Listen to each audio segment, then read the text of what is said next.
Hey man, it is that time of year. It is August, and I'm not gonna sit here and be that dude that's gonna say, I'm not gonna buy the game this year. I'm not gonna play 2K this year. I'm not gonna do that. I'm finna buy the game. I love basketball. I'm gonna try the game out. But I don't know, man. For some reason this year, the hype just feel the hype just don't really feel like it's there this year. Not to say that we're not gonna be playing it, man, but the hype just feels at an all-time low. I feel like people are finally getting tired of 2K shenanigans and 2K just constantly lying to us and selling us false dreams. But also on top of that, really honestly not listening to the community. And I think there's a lot of reasons why the hype isn't there this year. I think firstly, most importantly, and my friend Dom2K has said this plenty of times, we've been playing the same 4 modes over and over and over again for however many years. And even at that, they're stripping the modes that we do have of everything that we enjoy them of. For example, the auction house in my team, the my court and my career, the fact that we can't even play all-star team up anymore with our friends. Everything that was good about the game modes that we did have, they're constantly taking away the features that we actually want them to put in the game. For example, on the my career side, they keep putting the city in the game year after year when we keep telling them we don't want the city in the game anymore.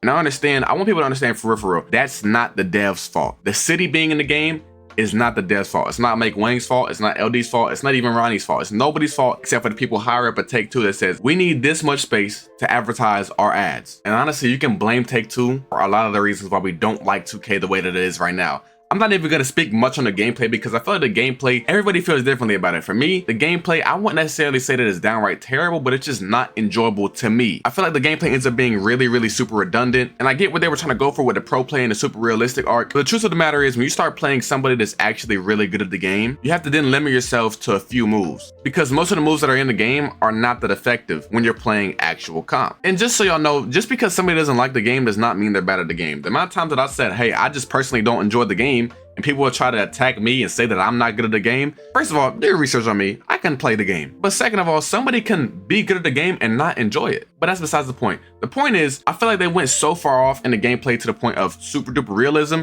that it's taken away the fun aspect of the game. It's end of the day, it's supposed to be a video game. We have to draw a line somewhere. Realism is good in certain amounts. For example, realism is good in the fact that somebody can't just come and heave full court shots all game and it be effective. But also, realism would not be good if we had it to the point where everybody was shooting 30-40%. Because in real life in the NBA, most NBA players are shooting 30-40%. And so I think that's the main topic that I want to focus on this video is realism does not always equal better. In moderation, I should say. Because realism should always be a part of your sports game. Unless you're making a straight NBA street game, there should be some type of realism in the game. But whenever the realism gets to the point where it's taken away from the fun factor, that's when it's a problem. I think we're trying to be realistic in the wrong areas. For example, I just don't understand how I'm an NBA player and I have 3 bursts before I can't do anything anymore. Like I'm an NBA superstar.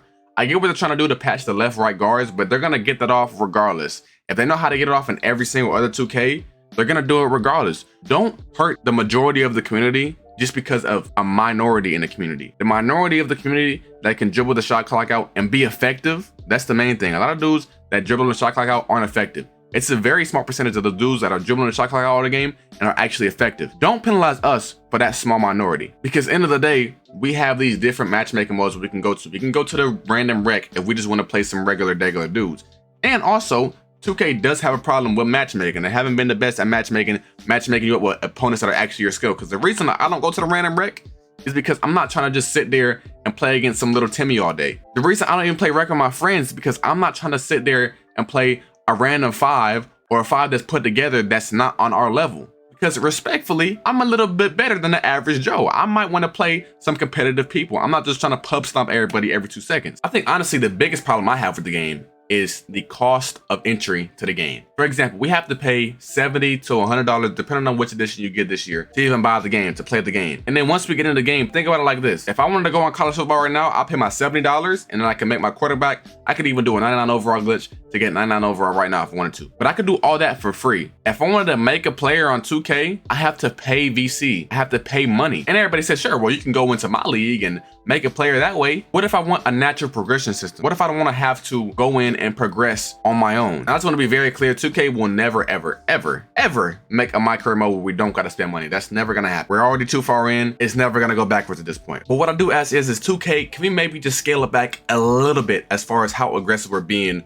with the microtransactions and this monopoly we have of just forcing us to pay $50, $70, $100 every single time we want to make a new player. And they got a system, bro. They're not dumb. They know what they're doing. So for example, boom, I open the game up. I want to go to my career. If I'm a regular Joe, I try to go to my career. I make a build. that build is guaranteed to be trash. The first build I make is guaranteed to be trash. I promise you. How many people watching this video, comment below, your first build was trash on the last however many 2Ks. It always is, because they make the builders so complicated that you're forced to make another build after that. There's NBA players that shoot mad threes that don't shoot middies. I should be able to upgrade my 3-ball and not upgrade my midi, vice versa. Everything being tied in does not need to be the case, man. I get what y'all are going for this super realistic arc, but even that's not realistic. So that's problem number one. That's how they get you. They make you mess up your first build, so you're then forced, if you want to enjoy yourself on the game, it's a basketball game you're gonna play, you want to enjoy yourself, you gotta spend another $70 to then make a new build in hopes that that build is going to bring you more enjoyment because it's a better build. Let's say we finally got into the game, we have our build and we want to play. Once we get in, what are we going to have to do? We're going to have to spend money on animations, and Lord forbid if you got a dunker. If you got to spend bread on them dunk animations, it's going to cost you some bread.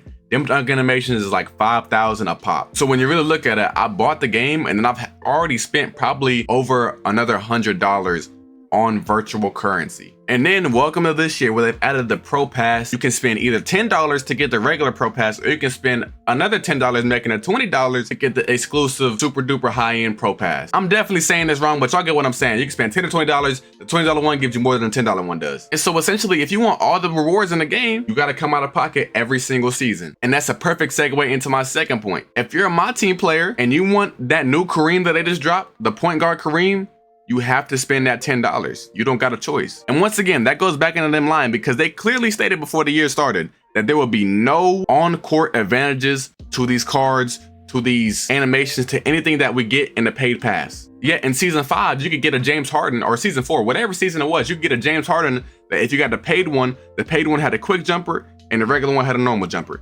Y'all play 2K if you're watching this video. Y'all know the difference between a normal jumper and a quick jumper. You notice a gameplay advantage. They added these little shooting boost sleeves in the paid pass. You see how they're just slowly adding more and more.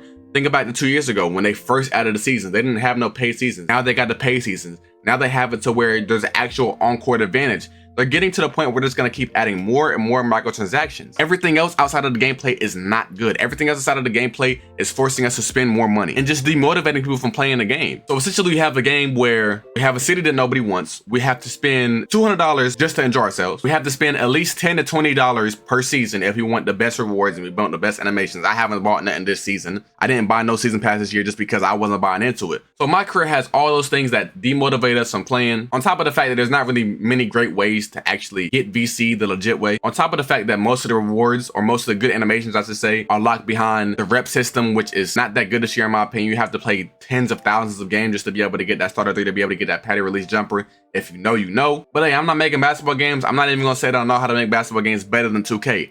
I just know what 2K is capable of. I've seen what they're capable of. We all have seen what they're capable of. We know they're better than this. That's all I'm saying. But let me know what y'all think in the comments, man. Like I said, I'm gonna play the game. I'm not gonna sit here and act like I'm not gonna play the game. I'm gonna buy the game. It's a basketball product. But yeah, I'm gonna catch up with you in the next one, man. Make sure you hit the subscribe button. Join the family. 2K25 videos on the way, man. You already know, man. I'm gonna catch you next time. Peace.